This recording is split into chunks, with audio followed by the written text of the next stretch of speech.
এই মুখিনের পুত তুই কেন? এটা তো আমার থামের কথা।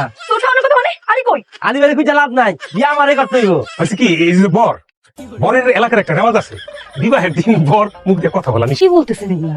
সারা জীবন কত ধরনের রেওয়াজ শুনলাম, যে বিয়ার দিন নাকি খাইতে পারে না, হ্যান ত্যান, কথা বলতে পারে না, একটু জীবনে প্রথম শুনলাম। আলির বাড়ি কি পৃথিবীর বাইরে নাকি? সেটা তো বলতে পারবো না মাজননী।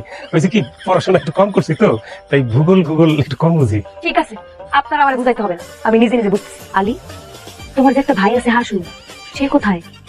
তারা তো আশেপাশে কোথাও দেখতেছি না। আরে কি সমস্যা, কথা কি একটু বলতে পারবে না? আচ্ছা ঠিক আছে, কথা বলতে হবে না, নাও একটু শরবত খাও।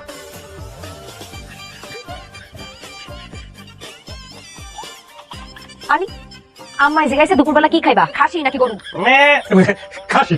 খাসি মাংস পছন্দ করে তো। মামা মামি কই? আসে নাই কেন? কখন আসবো?